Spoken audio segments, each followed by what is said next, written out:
L'une est diplômée d'un master en physique quantique, l'autre est clarinettiste amateur dans une harmonie. Toutes deux mènent des vies ordinaires mais partagent un vécu similaire, le diagnostic tardif de la schizophrénie à l'entrée dans la vie adulte. J'ai eu à peu près 6 années d'errance avant que les médecins puissent vraiment poser des mots sur ce qui m'arrivait et comprendre que c'était pas juste une crise d'adolescence qui ne passait pas, que c'était juste des fabulations qui se passaient dans ma tête, mais un réel problème avec de réelles causes sous-jacentes. La maladie s'est vraiment déclenchée à l'entrée à la vie active où j'avais fini mes études et je vais me lancer dans le monde du travail. J'étais loin de ma famille et donc un peu sans repère.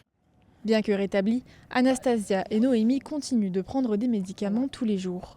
Aujourd'hui, les deux femmes veulent dire stop aux clichés qui entourent leur maladie. On entend souvent, oui, il y a eu une agression mais la personne a des troubles psychiques, donc ça peut exister, mais je trouve que la majorité des cas, la personne est plus victime. Moi j'étais victime de harcèlement par exemple au collège, et aussi le fait que c'est dans la tête, que c'est un manque de volonté, qu'il faut se bouger. Quand on a un épisode dépressif par exemple et qu'on ne peut pas se lever de son lit, c'est pas parce qu'on a la flemme, c'est vraiment une incapacité à faire autrement.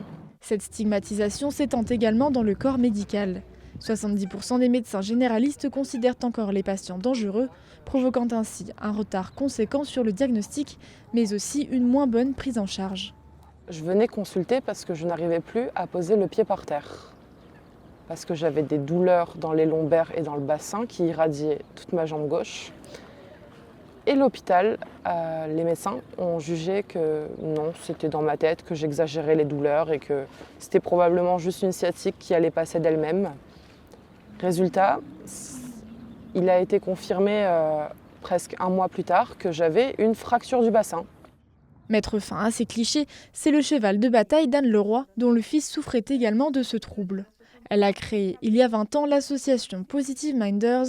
Cette dernière est aujourd'hui présente dans 12 pays et est à l'origine des journées de la schizophrénie.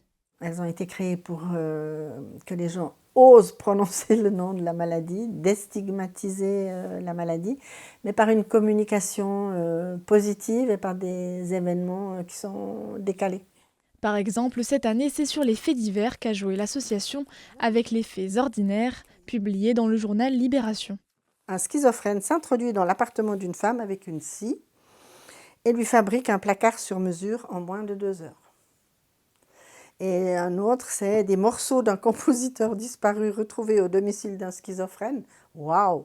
Musicien passionné, il les interprète régulièrement sur scène. À chaque fois, il y avait la vraie personne derrière le fait ordinaire, avec son vrai métier, qui témoignait, et il y avait un texte qui racontait que cette personne avait une vie ordinaire, justement.